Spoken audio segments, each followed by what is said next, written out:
സഹോദരന്മാരെ, മൗത്തിന്റെ നേരത്ത് സലാമത്ത് വേണം. അതിനേതെങ്കിലും കുറ്റകൃത്യങ്ങൾ നമ്മുടെ ജീവിതത്തിൽ ദായിമായി കിടക്കുന്നുണ്ടെങ്കിൽ അത് മാറ്റണം. ചില വിഷയങ്ങളൊക്കെ നല്ല കരുതലോടെ നമ്മൾ ചെയ്യണം. ലാഘവത്തോടെ കാണുന്ന ചില വിഷയങ്ങളുണ്ട്. ഞാൻ ചുരുക്കി എണ്ണ ഒരു 5 നമ്പറുകളുണ്ട്. ലാഘവത്തോടെ കാണുന്നതാണ്. പരിഗണിച്ചിട്ടില്ലെങ്കിൽ ഈമാൻ നഷ്ടപ്പെട്ടു. എല്ലാവരും ശരിക്കും മനസ്സിലാക്കും. പരിഗണിച്ചിട്ടില്ലെങ്കിൽ ഈമാൻ നഷ്ടപ്പെടും. ഞാൻ പറഞ്ഞതല്ല, നമുക്ക് പറയാൻ ഒരു യോഗ്യത അർഹതയില്ല, ഇമാമിങ്ങൾ പറഞ്ഞതാണ്. ശ്രദ്ധിച്ചിട്ടില്ലെങ്കിൽ ഈമാൻ അങ്ങ് പോയി പോകും. പേടിക്കേണ്ട വിഷയമാണ്. പക്ഷെ നമ്മളെ കൂട്ടത്തിൽ അത് ശ്രദ്ധിക്കുന്ന ആൾക്കാർ വളരെ കുറവാണ്. 99% ആൾക്കാരും ശ്രദ്ധിക്കാത്തവരാന്ന് പറഞ്ഞാൽ തെറ്റാവില്ല. കേട്ടു നോക്കുമ്പോ എല്ലാവർക്കും അറിയും. ഒന്നാമത്തെ നമ്പർ ഏതാണെന്നറിയോ? അൽ കലാമു ബി കലാമി ദുനിയാ ഇന്ദ സമായി അദാൻ.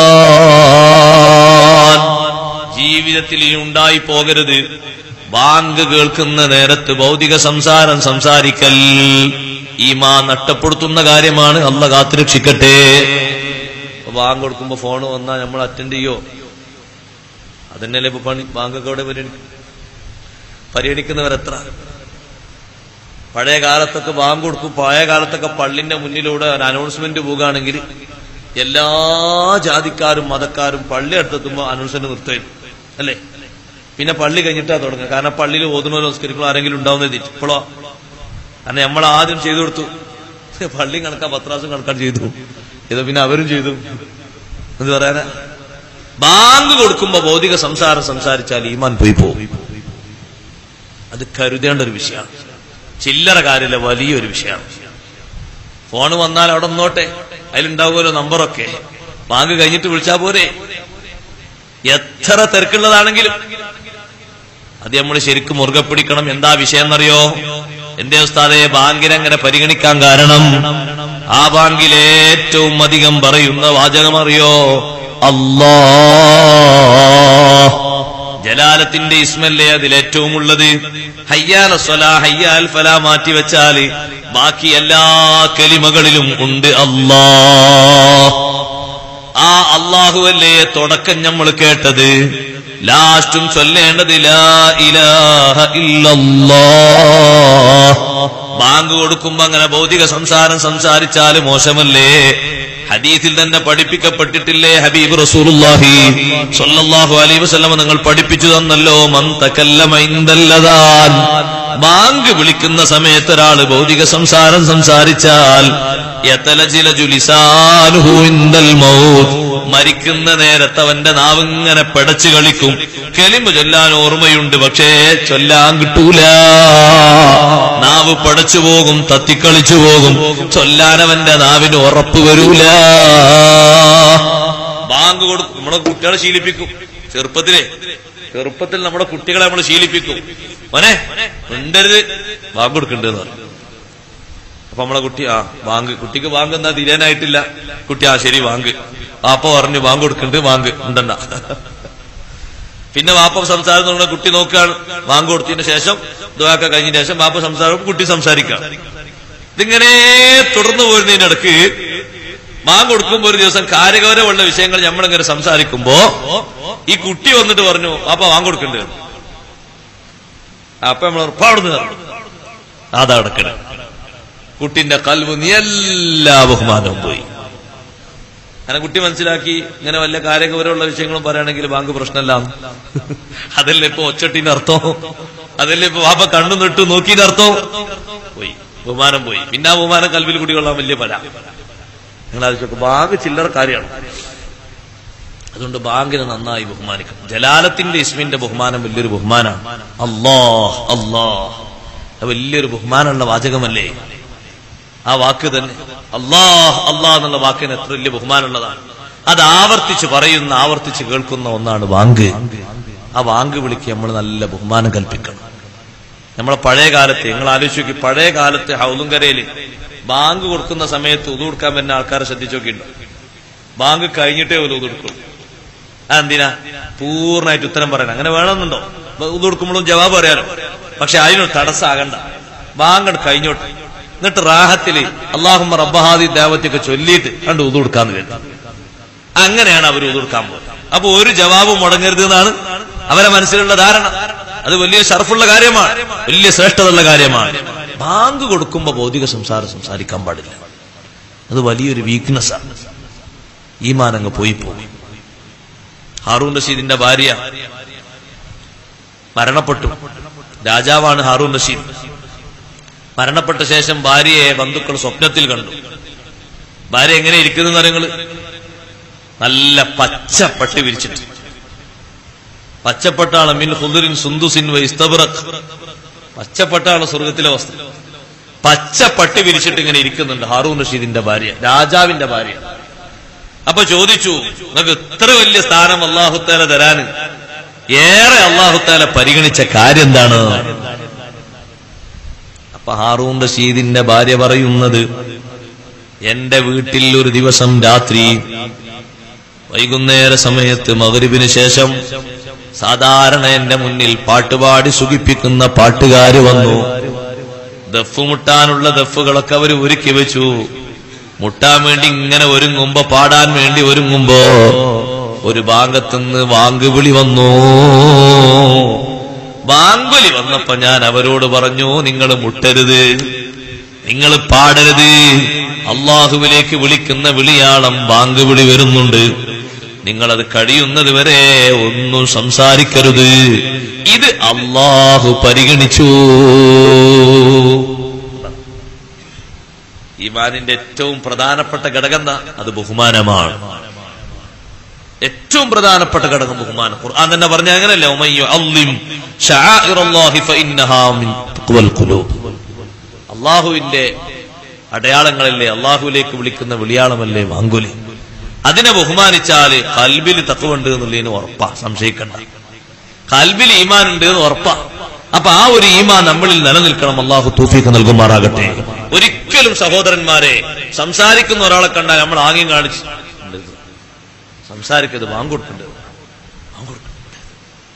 ആ ഒരു ബഹുമാനം നിലനിർത്തണം. രണ്ടാമത്തെ ഒന്ന്, അതിൽ തന്നെ ഒന്നാം നമ്പറിൽ തന്നെ കേട്ടാൽ ശരിക്ക് ശ്രദ്ധിക്കേണ്ട ഒന്നാണ് വിശുദ്ധ ഖുർആൻ. മഹാന്മാര് പറഞ്ഞു, ഇന്ദ സമായി ഖുർആൻ, അല്ലെങ്കിൽ ഖുർആൻ കേൾക്കുമ്പോ സംസാരിച്ചാൽ, ഖുർആൻ കേൾക്കുമ്പോ ഭൗതിക സംസാരം സംസാരിച്ചാൽ ഈമാന് പോയി പോകുന്നതാണ്. ഖുർആൻ എത്രമാത്രം വലിയ ബഹുമാനമാണ് നിങ്ങൾ നോക്ക്.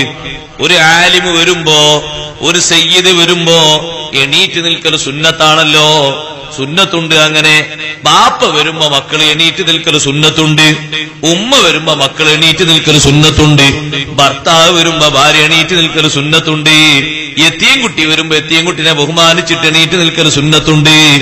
എന്നാൽ നമ്മുടെ മദ്രസയിൽ പഠിക്കുന്ന ചെറിയ കുട്ടി, 2ാം ക്ലാസ്സിലെ കുട്ടി വീട്ടിലേക്ക് വരുന്നു, 2 ജുസ് മുസാഫും പിടിച്ചിട്ട്, അല്ലെങ്കിൽ 1 ജുസ് മുസാഫും പിടിച്ച് ഒരു കുട്ടി വരികയാണ്. അപ്പൊ ആ കുട്ടിന്റെ കയ്യിൽ മുസാഫല്ലേ ഉള്ളത്. സിറ്റ് ഔട്ടിലിരിക്കുന്ന നമ്മൾ എണീറ്റ് കൊടുക്കൽ സുന്നത്താണ്. കുട്ടിന്റെ കയ്യിലുള്ള മുസാഫിന്റെ ബഹുമാനം കൊണ്ടാണ്. കുട്ടിനോടുള്ള ബഹുമാനം വരാൻ കാരണം കയ്യിൽ മുസാഫുണ്ട്. മുസാഫ് കാണുമ്പോ എണീറ്റ് നിൽക്കൽ സുന്നത്തല്ലേ. ഒരാള് മുസാഫും പിടിച്ചിങ്ങനെ വരികയാണ്. അതാ ഒരാള് വീട്ടിൽ നിന്ന് മുസാഫുമായിട്ട് വരികയാണ് പള്ളിയിലേക്ക്. നമ്മള് പള്ളിയിലൊരു ഭാഗത്ത് ഇങ്ങനെ ഇരിക്കുന്നുണ്ട്. അയാളങ്ങ് വന്നപ്പോ നമ്മൾ സ്വാഭാവികമായും എണീറ്റ് പോകണം. കാരണം ഖുർആൻ കണ്ടിട്ടാണ് എണീറ്റ് നിൽക്കുന്നത്. അത് സുന്നത്താണ്, വലിയൊരു ആദരവാണ്. ഖുർആൻ കേൾക്കുമ്പോ സംസാരിക്കാൻ പാടില്ല. ഖുർആൻ ഓതുന്നതിനിടയിൽ സംസാരം പാടില്ല. അല്ലാഹു തആലാന്റെ കലാം ആര് ഓതി എന്നുള്ളതല്ല വിഷയം. അതുകൊണ്ടല്ലേ അല്ലാഹു പറഞ്ഞു തന്നെ, വൈദാ ഖുരിഅൽ ഖുർആനു ഫസ്തമിഊ ലഹു വൻസിതു ലഅല്ലകും തുർഹമൂൻ. ഖുർആൻ ആര് ഓതി എന്നുള്ളത് പ്രശ്നമല്ല.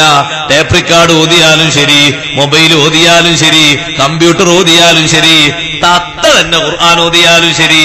വൈദാ ഖുരിഅൽ ഖുർആനു എന്നാ പറഞ്ഞത്, ഖറഅനല്ല. ഖുർആൻ ഓതപ്പെട്ടാൽ ആര് ഓതി എന്നുള്ളത് വിഷയമല്ല. ഖുർആൻ ഓതപ്പെട്ടാൽ എവിടെ ഓതി എന്നുള്ളതും വിഷയമല്ല.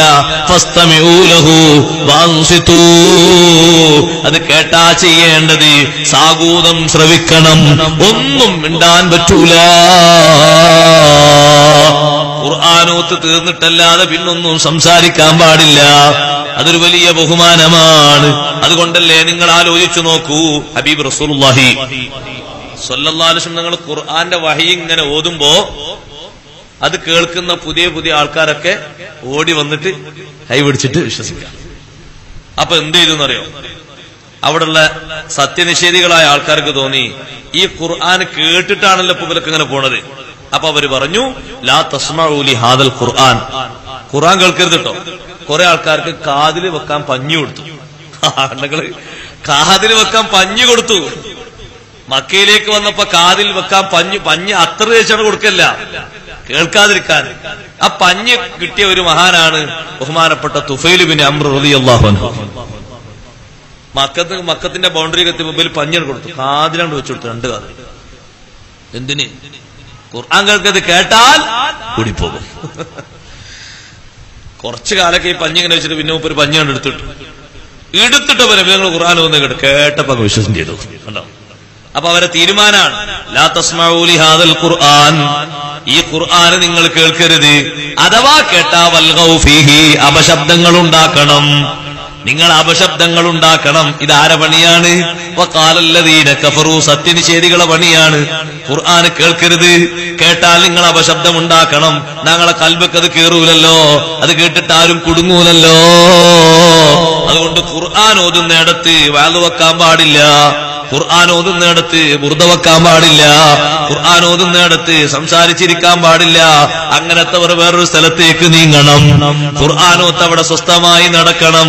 കുട്ടികൾക്കിടയിൽ വെച്ച് അവർ ഖുർആനോതാണ്, അതിനിടയിൽ വെച്ച് നമ്മൾ ശബ്ദിച്ചുകൊണ്ട് ഇടങ്ങേറാക്കാൻ പാടില്ല. ഖുർആൻ ഇങ്ങനെ ഓതുമ്പോ അത് ശ്രദ്ധിച്ചിങ്ങനെ കേട്ടിരുന്നാൽ അതുകൊണ്ട് വലിയ സ്ഥാനങ്ങൾ കിട്ടുന്നുണ്ട്, നമ്മുടെ കൽബ് നന്നാകുന്നുണ്ട്. അതുകൊണ്ടല്ലേ ഖുർആൻ ഓതാൻ പറ്റാത്ത ആളുകളും ഖുർആൻ കേൾക്കണമെന്ന് ഇമാം നവവി റളിയല്ലാഹു അൻഹു പറഞ്ഞു. പ്രസവിച്ച് കിടക്കുന്ന സ്ത്രീ എത്ര ദിവസമാണ് ഖുർആൻ ഓതാതെ കിടക്കുന്നത്? നബി ഇമാം തങ്ങൾ പറഞ്ഞു, ഖുർആനുമായി ഒരു ദിവസത്തെ ബന്ധം പോലും ഒരു മുഅ്മിന് മുറിക്കാൻ പറ്റൂല. അപ്പൊ നബി ഇമാം തങ്ങൾ അവിടെ സംശയം ഉന്നയിച്ചു, ജനാബത്തുകാരനും ഹൈലുകാരിയായ പെണ്ണും നിഫാസുകാരിയായ പെണ്ണും എന്തു ചെയ്യണം? തങ്ങൾ പറഞ്ഞു, നബി ഇമാം തങ്ങൾ പറഞ്ഞു, അവര് ഖുർആനിലേക്ക് നോക്കണം. നോക്കാൻ കഴിയുമെങ്കിൽ മറിച്ചു വെച്ച ഖുർആൻ ഉണ്ടാകുമല്ലോ, അതിലേക്ക് നോക്കണം. കേൾക്കാൻ കഴിയുമല്ലോ, ടേപ്പ് റിക്കാർഡിലൂടെ ഖുർആനിന്റെ ഓത്തിങ്ങനെ കേട്ടുകൊണ്ടിരിക്കണം. അങ്ങനെ അവര് നാവ് കൊണ്ട് ഓതാൻ പാടില്ല, ഖൽബ് കൊണ്ട് ഓതട്ടെ. മിൻ ഗൈരി തലഫുളിൻ ബിലിസാനിഹി, നാവ് കൊണ്ട് മൊഴിയണ്ട. എന്നാലും ഖുർആനിനോടുള്ള ആത്മബന്ധം പോകരുത്, അത് കുറയാൻ പാടില്ല. ആ ഖുർആനിനോട് ബഹുമാനക്കേടാണ് അത് കേൾക്കുമ്പോ സംസാരിക്കൽ. അതൊരു വിഷയമാണ്. നിങ്ങൾ ആലോചിച്ചു നോക്കും, നമ്മൾ ഒരു കയ്യിൽ കട്ടൻ ചായ കുടിച്ചിട്ട് അങ്ങനെ വെക്കും, ആ കട്ടൻ ചായ അവിടെ വെക്കും. ഖുർആനെ പറ്റി പറഞ്ഞപ്പോ കൂട്ടത്തിനാണെന്ന് പറയട്ടെ, ദയവ് ചെയ്തിട്ട് എല്ലാവരും ശ്രദ്ധിക്കും, ദയവ് ചെയ്തിട്ട് ഈ ഖുർആൻ പള്ളിയിൽ നിന്ന് എടുക്കുമ്പോ അൽക്കഫ് എടുക്കുമ്പോ പലയിടത്തുനിന്ന് കണ്ട് സങ്കടാവും. പിന്നെ അപ്പത് പറയാൻ കഴിയില്ലല്ലോ എഴുതിട്ട് മാറ്റി വെക്കലാണ്. രജിസ്റ്റർ ബുക്ക് കൊണ്ടുപോകും പോലെ ഖുർആൻ എഴുതൽക്ക് കൊണ്ടുപോകാൻ പാടില്ല. അങ്ങനെ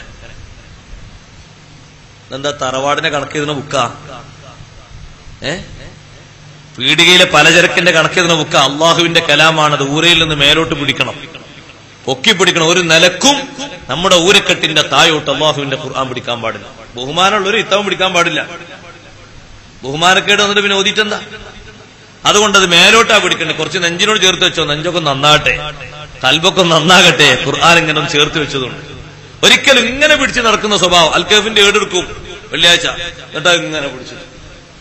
ചില ആൾക്കാരത് കുത്തിയിട്ടാണ് താഴോട്ട് ഇരിക്കാറുള്ളത്. നഊദുബില്ലാ, അല്ലാഹ് കാത്തുരക്ഷിക്കട്ടെ. ഈ ഏടുമൽ കുത്തിയിട്ടാണ് അവർ ഇരിക്കുന്നത് തന്നെ. ചിലര് ഖുർആന് തിലാവത്തിന്റെ സുജൂദ് വന്നാൽ അത് ഇങ്ങനത്തെ ഒരു പായലുണ്ട് വെച്ചിട്ട് ഇപ്പുറത്ത് സുജൂദ് ചെയ്യുന്നതാണ്. ചെയ്യാൻ പാടില്ല. ഇങ്ങനെ ഉയർന്ന സ്ഥലങ്ങളിൽ വെക്കണം, അല്ലെങ്കിൽ റൈഹാലുകളിൽ വെക്കണം. ഖുർആൻ വെക്കുന്ന സ്ഥലത്തിലെ റൈഹാലുകളിൽ വെക്കണം, അല്ലെങ്കിൽ ഉയർന്ന ഇതുപോലത്തെ തിണ്ടില് അല്ലെങ്കിൽ ഇങ്ങനത്തെ മിമ്പറിലേക്ക് വെക്കണം. ഒരിക്കലും നമ്മുടെ ചവിട്ടടിയോട് സമമാകുന്ന രൂപത്തിൽ ഖുർആൻ താഴെ വെക്കരുത്. അത് വലിയ അപകടമാണ്. ബഹുമാനക്കേട് വരാൻ പാടില്ല. അതുകൊണ്ടാണല്ലോ രാജാക്കന്മാര് ഖുർആൻ രക്ഷപ്പെട്ടതുപോലും ഖുർആനെ ബഹുമാനിച്ചത് കൊണ്ടാണ്. രാജ്യം ഭരിച്ച വലിയൊരു രാജാവാണ് Abdul Malik bin Marwan. Abdul Malik bin മർവാന്റെ ജീവിതവും സന്തോഷത്തിലാണ്. മരണത്തിന്റെ ശേഷം സന്തോഷമാകാനുള്ള കാരണം ചോദിച്ചപ്പോ പറഞ്ഞത്, ഞാൻ ഒരു ദിവസം ഖജാന പരിശോധിച്ചു. ഖജനാവ് ഇങ്ങനെ പരിശോധിച്ചപ്പോ ഒരു ഖജനാവില് ഖുർആൻ വെച്ചിട്ടുണ്ട്, ഖുർആനിന്റെ മേലെ കത്ത് വെച്ചിട്ടുണ്ട്. ഞാൻ എന്റെ ഗവർണർക്ക് എഴുതിയ കത്താണ്. അത് കണ്ടപ്പോ എനിക്ക് ദേഷ്യം മൂർജിച്ചു. ഞാൻ ഗവർണറെ വിളിച്ചിട്ട് ചൂടായിട്ട് രൂക്ഷമായ ഭാഷയിൽ ഞാൻ പറഞ്ഞു, ഖുർആനിന്റെ മേലെ വെക്കാനാണോ നിനക്ക് ഞാൻ കത്ത് എഴുതിയത്? അള്ളാന് ഖുർആനിന്റെ മേലെ കത്ത് വെക്കാൻ പറ്റുമോ? ഞാൻ ആ കത്തെടുത്തിട്ട് വലിച്ചു ചീറി കൊട്ടയിലിട്ടു. എന്നിട്ട് ഞാൻ പറഞ്ഞു, ഇനി മേലാൽ അള്ളാന്റെ കലാമിന്റെ മേലെ ഒന്നും നീ വെച്ചൂടാ. ഈ എന്റെ മനസ്സിൽ നിർഗളിച്ച ബഹുമാനം അള്ളാഹു പരിഗണിച്ചു. കണ്ണട ഖുർആനോദീറ്റ് ഖുർആന്റെ മേലെ വെക്കരുത്, കണ്ണടന്റെ കൂട് വെക്കരുത്, മൊബൈൽ ഫോൺ വെക്കരുത്, വാച്ച് വെക്കരുത്, മോതിരം വെക്കരുത്.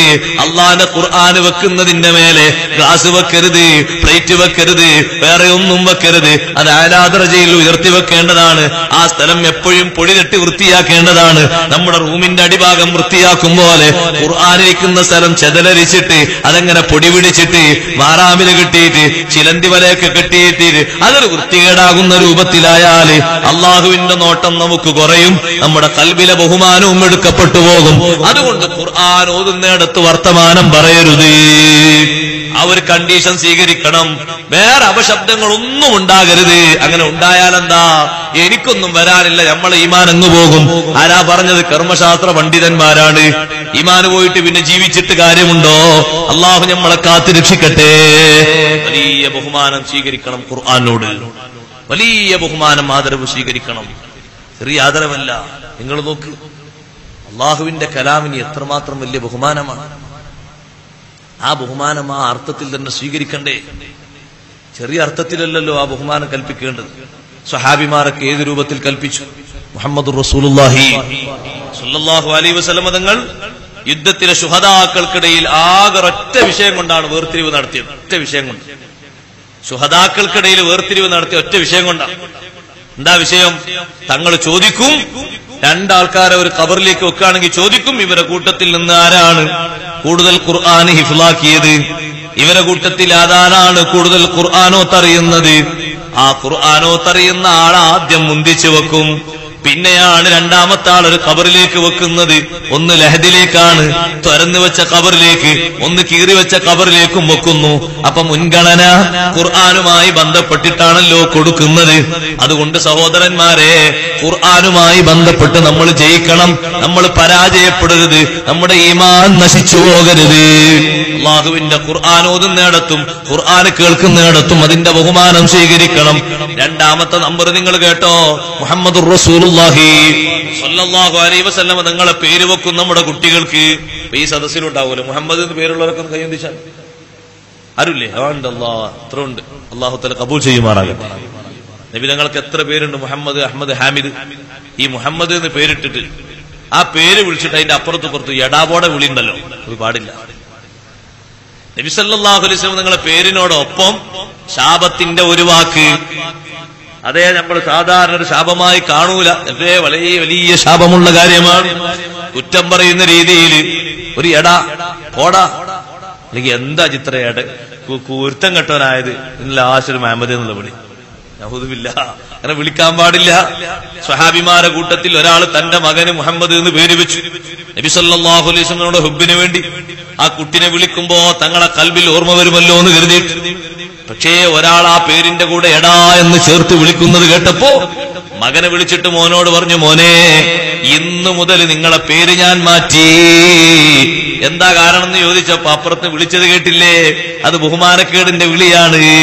ആ പേര് വിളിച്ചിട്ട് ആക്ഷേപിക്കാൻ പാടില്ല, ചീത്ത പറയാൻ പാടില്ല, കുറ്റത്തിന്റെ വാക്കുകൾ പറയാൻ പാടില്ല. അത് ഹബീബ് സല്ലല്ലാഹു അലൈഹി വസല്ലം തങ്ങളെ പേരാണ്. ആ പേരിനോട് ചെയ്യുന്ന ബഹുമാനക്കേടാകും. ഇത് രണ്ടാമത്തെ വിഷയമാണ്, ഞാൻ പരത്തി പറയുന്നില്ല. മഹാന്മാരൊക്കെ ആ പേരിന്റെ ബഹുമാനം സ്വീകരിച്ചിട്ടുണ്ട്. ആ പേര് കൊണ്ട് രക്ഷപ്പെടുമെന്ന് വല്ലാതെ ആശിച്ചിട്ടുണ്ട്. ഷാഫി ഇമാം റളിയല്ലാഹു അൻഹു 3 ആൺകുട്ടികൾക്കും പേര് വെച്ചത് മുഹമ്മദ് എന്നാണ്. വിളിക്കാൻ വേറെ പേരുണ്ട്, പക്ഷേ പേരിട്ടിരിക്കുന്ന സ്വന്തം പേര് മുഹമ്മദ് എന്നാണ്. ഷാഫി ഇമാം തങ്ങളുടെ പേരോ അത് മുഹമ്മദ് എന്നാണ്. അപ്പൊ ചോദിച്ചു, എന്നാ മക്കൾക്ക് എല്ലാവർക്കും ഒരേപോലത്തെ പേര് വെച്ചത്? ഷാഫി ഇമാം തങ്ങൾ പറഞ്ഞു, ഒന്നുമല്ല, ലിയദ്കുറ ഹബീബി, എന്റെ ഹബീബ് റസൂലുള്ളാഹി സ്വല്ലല്ലാഹു അലൈഹി വസല്ലം തങ്ങളെ ഓർമ്മ എന്റെ മനസ്സിൽ ഇങ്ങനെ ഏറെ വരാനാണ്. ഇങ്ങനെ വിളിക്കുമ്പോ എന്റെ മനസ്സിൽ ഇങ്ങനെ ഓർമ്മ വരുമല്ലോ, ആ പൂതി ഇങ്ങനെ വരാൻ, ആ ഹുബ് ഇങ്ങനെ കൂടി വരാനാണ്. കുട്ടികൾക്കൊക്കെ പേര് വേറെ കിട്ടാത്തോണ്ടല്ല, പക്ഷെ ഞാൻ ആ പേരിട്ടത്. നബി തങ്ങൾക്ക് 200 ചില്ലറ പേരുണ്ട്. നിങ്ങൾ പോയി നോക്കൂ, പരിശുദ്ധ ഹുജ്റത്തു ഷരീഫ, അതിന്റെ പടിഞ്ഞാറേ ഭാഗത്ത് ചുമരിന്റെ ഭിത്തിയിൽ സ്വല്ലല്ലാഹു അലൈഹി വസല്ലം ചേർത്ത് എഴുതിയിട്ട് 200 ചില്ലാനം പേര് എഴുതി വെച്ചിട്ടുണ്ട്. ഇന്നുമുണ്ട്. അതൊക്കെ തങ്ങളെ പേരാ, അതൊക്കെ ബഹുമാനമുള്ളതാണ്. ബഹുമാനമുള്ള ഒരു പേരും മികത്താൻ പാടില്ല. അങ്ങനെ പറയില്ലേ? അങ്ങനെ ചേർത്തിയിട്ട് ഇകയത്തുന്ന ഒരു സ്വരവും വരാൻ പാടില്ല. നമ്മളെപ്പോഴും ശ്രദ്ധിക്കേണ്ട ഒരു വിഷയം. മൂന്നാമത്തെ ഒരു വിഷയം ഏതാണെന്നറിയോ? നിങ്ങൾ ആലോചിച്ചു നോക്കൂ. നമ്മളോട് ആരെങ്കിലും ചിലപ്പോൾ എന്തെങ്കിലും ഒരു നന്മ ഉപദേശിക്കും. അതൊരു പക്ഷെ ബാപ്പാകാം, അല്ലെങ്കിൽ ഉസ്താദാകാം. ചെറുപ്പത്തിൽ 2ാം ക്ലാസ് പഠിപ്പിച്ച ഉസ്താദ് തന്നെയാണല്ലോ. നമ്മൾ വലിയ ആൾക്കാരായിട്ട് വളർന്നാലും ഒരു ഉസ്താദ് തന്നെ, ഉസ്താദിന്റെ ദർജ പോല ഒരു ഉസ്താദ് തന്നെ. അല്ലെങ്കിൽ നമ്മൾ സ്കൂളിൽ പഠിപ്പിച്ച അധ്യാപകനാകാം, ആരും ആകാം. ഒരു നന്മ ഉപദേശിച്ചപ്പോ നമുക്കത് മനസ്സിലാക്കാൻ പറ്റിയില്ല. അപ്പൊ നമ്മൾ അയാൾക്കെതിരെ തിരിഞ്ഞിട്ട് നമ്മൾ പറയാണ്, അയാളെ അപമാനിച്ചുകൊണ്ട്, ഓനൊരു ഉപദേശിക്കാൻ കണ്ടാള്, ഓന്റെ മുഖം കണ്ടാൽ തന്നെ ഒരു പന്നിന്റെ മാതിരിയുണ്ട്. ഞാൻ ഒതുവില്ല, അങ്ങനെ പറയാൻ പാടില്ലല്ലോ. ഒരു നന്മ ഉപദേശിച്ചപ്പോൾ അതിനങ്ങനെ തന്നെ അങ്ങോട്ട് പരിഹസിച്ച് തള്ളുക, അത് ഈമാൻ പോകുന്നൊരു വിഷയമാണ്. കുരുത്തക്കേടിന്റെ വലിയ എസൻസ് എന്ന് പറഞ്ഞാൽ അതാണ്. ഇമാം ബുഖാരി റഹ്മത്തുള്ളാഹി അലൈഹി അവിടുത്തെ അദബുൽ മുഫ്രദിൽ താബീങ്ങളിൽപ്പെട്ട കുറെ മഹാന്മാർ ഒരു സ്ഥലത്തൂടെ ഇങ്ങനെ നടന്നു പോകുന്ന ഒരു സംഭവം പറയുന്നുണ്ട്. നടന്നു പോകുമ്പോ ഒരു ഖബറിന്റെ ഉള്ളിൽ നിന്ന് ഒരു മനുഷ്യൻ പുറത്തോട്ട് വന്നിട്ടു. ആ മനുഷ്യന്റെ ശബ്ദം കഴുതന്റെ ശബ്ദം, മുഖവും കഴുതന്റെ മുഖം. കുറച്ചു നേരം ഇങ്ങനെ അലറി ഒച്ച ഉണ്ടാക്കിയിട്ട് പിന്നെ അങ്ങോട്ട് ഉള്ളോട്ട് പോയി ഖബർ അങ്ങനെ മൂടി. ഇത് കേട്ടിട്ട് ഇവരാകെ അത്ഭുതപ്പെട്ടു. എന്താ അത് പരിപാടി? ഒരു അസറിന്റെ സമയത്താണ്. അവരിങ്ങനെ സ്ഥലത്തൂടെ നടന്നു പോകുമ്പോ പള്ളിക്കാട്ടിൽ നിന്നൊരു ഖബറിന്റെ ഉള്ളിൽ നിന്ന് ഒരു രൂപം പുറത്തേക്ക് വന്ന് അതിങ്ങനെ ഒച്ചപ്പാടുണ്ടാക്കി. സാക്ഷാൽ കഴുതന്റെ ശബ്ദം, സംസാരം. കഴുതന്റെ ശബ്ദമാണല്ലോ ഏറ്റവും അരോചകമായതെന്ന് ഖുർആൻ പറഞ്ഞല്ലോ. അപ്പൊ എന്താ അതെന്ന് തിരിയാൻ വേണ്ടിയിട്ട് അടുത്തുള്ള ഒരു സഹോദരിയോട് ചോദിച്ചു, എന്താണ് കേട്ടത്? അപ്പൊ ആ സഹോദരി ചൂണ്ടിക്കാട്ടി, അതാ അങ്ങകലെ ഒരു വീട് കാണുന്നില്ലേ, ആ വീട്ടിൽ പോയി ചോദിച്ചാൽ അതിന്റെ ഉത്തരം കിട്ടും. ഈ മഹാന്മാർ ആ വീട്ടിലേക്ക് പോയി. അവിടെ പ്രായം ചെന്നൊരു ഉമ്മയുണ്ട്. ആ ഉമ്മയോട് ചോദിച്ചു. അവിടെ നിന്നിങ്ങനെ ഖബറ് പൊട്ടിപ്പിളർന്നിട്ട് ഒരു രൂപം പുറത്തേക്ക് തലയിട്ടു. തലയും മുഖവും നോക്കുമ്പോ കൈതന്റെ മോഡലാണ്, ശബ്ദവും അതേ രൂപത്തിലാണ്. അതാരാണ്? നിങ്ങളോട് ചോദിക്കാനാ പറഞ്ഞത്. ഉമ്മ പറഞ്ഞു, അതാരുമല്ല, അതെന്റെ മോനാണ്, എന്റെ മോനാണത്. എന്തു പറ്റി നിങ്ങളെ മോന്? ഉമ്മ പറഞ്ഞു, ഞാൻ ഖുർആാനോതുമ്പോ മോൻ ഒച്ചപ്പാടുണ്ടാക്കി. ഞാൻ മോനോട് പറഞ്ഞു, മോനെ നീ മിണ്ടാതിരിക്കണം, ഞാനൊന്ന് ഓതട്ടെ എന്ന് പറഞ്ഞു. അവൻ വീണ്ടും ശബ്ദിച്ചു. വീണ്ടും ഞാൻ അവനെ ഉപദേശിച്ചപ്പോ അവൻ എന്നോട് കുരച്ചു ചാടിയിട്ട് പറഞ്ഞു, അതൻഹഖീന കമാ തൻഹഖുൽ ഹിമാർ. തള്ളേ, കഴുത കൊരക്കും പോലെ കൊരക്കാണോ? കഴുത അലറും പോലെ അലറുകയാണോ? ഞാൻ അവനോട് പറഞ്ഞു, അല്ല, ഞാനല്ല കഴുത, നീയാണ് കഴുത. ഞാനതവനോട് പറഞ്ഞു. അന്ന് രാത്രി അവൻ മരണപ്പെട്ടു. ഖബറടക്കിയ ശേഷം ഒരു ദിവസമല്ല, അനേകം ദിവസങ്ങളായി ഈ രൂപം കേൾക്കാൻ തുടങ്ങിയിട്ട്. നിങ്ങൾ ആലോചിച്ചു നോക്കൂ, നല്ലത് ഉപദേശിച്ച മാതാവിനെ കൊരങ്ങാക്കി കഴുതയാക്കി ചിത്രീകരിച്ചപ്പോ അല്ലാഹു തആല കൊടുത്ത രൂപമെന്താ? റബ്ബ് തആല കൊടുത്ത ശിക്ഷ എന്താണ്? മനുഷ്യന്റെ മൊത്തത്തിൽ പരിപാടിയാണ്. ഏത് നന്മ ഉപദേശിച്ചാലും അതിനങ്ങോട്ട് ക്രോസ് ചെയ്യും. അൽ-കഹ്ഫ് സൂറത്തിൽ നമ്മൾ എപ്പോഴും ഓതാറില്ല, വകാനൽ ഇൻസാനു അക്സറ ശൈഇൻ ജദലാ. മനുഷ്യന്റെ പണിയാണ്. എന്ത് നന്മ നിർത്താൻ അതിനോട് തള്ളും, അതിനങ്ങോട്ട് എതിർക്കും. അപ്പൊ നന്മ എതിർത്തിട്ട് അത് ഉപദേശിക്കുന്ന ആളെ കൊച്ചാക്കിയാൽ അത് ഏറ്റവും വലിയ മുസീബത്തിന് കാരണമാകും. നമ്മുടെ ഈമാന് പോകാൻ അല്ലാഹു കാത്തുരക്ഷിക്കട്ടെ. 4ാമത്തെ നമ്പർ ഏതാണെന്നറിയോ? വലിയ വലിയ ആലിമീങ്ങൾ, സ്വാലിഹീങ്ങൾ. ശരിക്കും നമ്മൾ ശ്രദ്ധിക്കണം. ആ ആലിമീങ്ങൾ, സ്വാലിഹീങ്ങളെ പറ്റി ഒരാൾ പറയാണ്, കിതാബിൽ പറഞ്ഞ ഉദാഹരണം തന്നെ ഞാൻ പറയാ, സ്പെഷ്യൽ ഒന്നും എടുക്കേണ്ട. ഈ മൗലിയാമാരൊക്കെ ഈ ഉലമാക്കളൊക്കെ, ഈ പണ്ഡിതന്മാരൊക്കെ ഇവരൊക്കെ പലിശ തിന്നുന്നോലാണ്. കിതാബിൽ ഇമാമിയങ്ങൾ കൊടുത്ത ഉദാഹരണം ഒരാൾ ഇകയത്താൻ വേണ്ടി ഉപയോഗിക്കുന്ന ശൈലിയാണ് നിങ്ങൾ കൂട്ടിക്കോളി. അല്ലെങ്കിൽ രണ്ടാമത്തെ ഉദാഹരണം പറയും, ഇവരൊക്കെ അനാഥകളുടെ സ്വത്ത് അപഹരിക്കുന്നവരാണ്. നഊദുബില്ലാ, അള്ളാഹു നമ്മളെ കാത്തുരക്ഷിക്കട്ടെ. ഇതൊരു അപവാദ പ്രചരണത്തിൽ ഒതുങ്ങൂല, ഈമാൻ അങ്ങ് പോയി പോകും. അവിടെയാണ് അതിന്റെ വിഷയം. പറയാനും കേൾക്കാനൊക്കെ നല്ല സുഖം ഉണ്ടാവും, പക്ഷെ ഈമാൻ പോയാൽ എന്ത് ചെയ്യും? അതാണ് സത്യത്തിൽ കുരുത്തക്കേട് എന്ന് പറഞ്ഞത്. ഈമാൻ പോകാനാണ് ഏറ്റവും വലിയ കുരുത്തക്കേട്. ഈമാൻ പോയിട്ട് പിന്നെ ജീവിച്ചിട്ട് കാര്യമുണ്ട്. ഇമാമിയങ്ങൾ പറഞ്ഞ, മഹാന്മാരായ പണ്ഡിതന്മാർ പറഞ്ഞ ഉദാഹരണമാണ് ഇകയത്തുന്ന ഒരു ശൈലി. ഇതല്ല, ഇതിന്റെ അപ്പുറത്തുള്ള വാക്കുകളും ശൈലികളും വേറെ ഉണ്ടാവും. ഇതൊരു സാമ്പിളാ. ഇതിന്റെ അപ്പുറത്തുള്ള ഖനമുള്ളത് എത്ര ഉണ്ടാകും, ആരോപണങ്ങൾ എത്ര കട്ടിയുള്ളതുണ്ടാകും. ഒരു മുത്തല്ലിമിനെ പോലും നിങ്ങൾ ആലോചിച്ചു നോക്കൂ. ഫാല പഠിക്കുന്ന ഒരു മുത്തല്ലിമാന്ന് കൂട്ടിക്കോളൂ. ദർസ് ഇപ്പൊ തുടങ്ങിയിട്ടേ ഉള്ളൂ, ഫാല പഠിച്ചു. അതിനെപ്പോലും ഒരു നിലക്കും ആക്ഷേപിക്കാൻ പാടില്ല. എന്തേ കാരണം? ഇൽമുമായി ബന്ധപ്പെട്ടിട്ടാണല്ലോ നടക്കുന്നത്. ആ മുത്തല്ലിമിന് അല്ലാത്തവർക്ക്, സാധാരണക്കാർക്ക് ഇല്ലാത്ത വലിയൊരു സ്പെഷ്യൽ ഉണ്ട്. എന്താണ് ആ സ്പെഷ്യല്?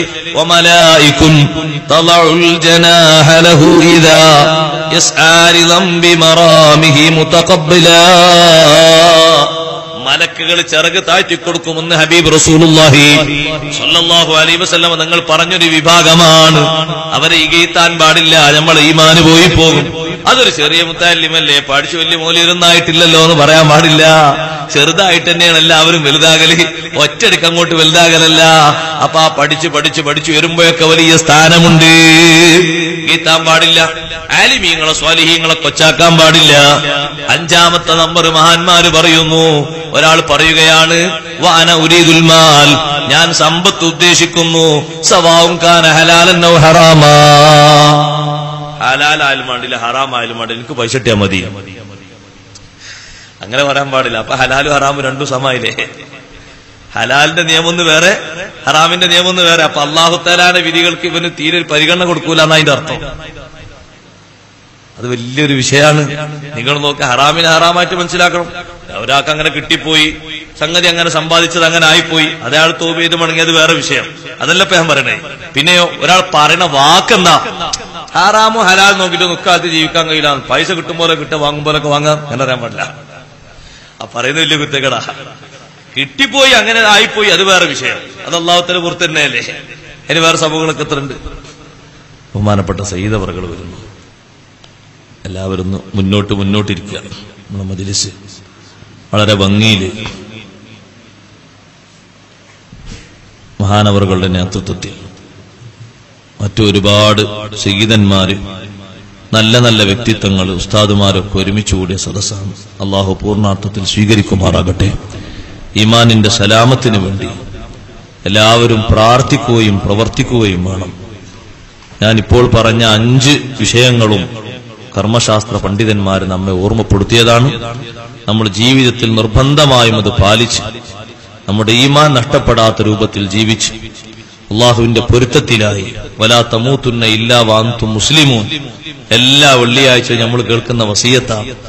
നിങ്ങൾക്ക് നമ്മൾ ജീവിച്ചു മുസ്ലിമായി ജീവിക്കാനുള്ള ഭാഗ്യം തന്നു. ഇനി നിങ്ങൾ മുസ്ലിങ്ങളായിട്ടല്ലാതെ മരിക്കരുതിട്ടോ എന്ന് അള്ളാഹുവിന്റെ ഒരു വസിയത്താണ്. ആ വസിയത്ത് നമ്മളൊക്കെ മുറുകെ പിടിച്ച് അതങ്ങനെ തന്നെ ആകണമെന്ന ഉദ്ദേശത്തോടെ, ലക്ഷ്യത്തോടെ നല്ല ഈമാനിലായി ജീവിക്കണം. അള്ളാഹു നമുക്കതിന് തൗഫീഖ് നൽകുമാറാകട്ടെ. നിഫാഖില്ലാതെ, ബിദ്അത്തില്ലാതെ, കുഫറില്ലാതെ, ഈമാൻ പോകുന്ന വിഷയങ്ങളൊന്നുമില്ലാതെ നല്ല സലാമത്തോടുകൂടി ജീവിക്കുന്ന ആളുകൾ അള്ളാഹു നമ്മൾ ചേർത്തി തരുമാറാകട്ടെ.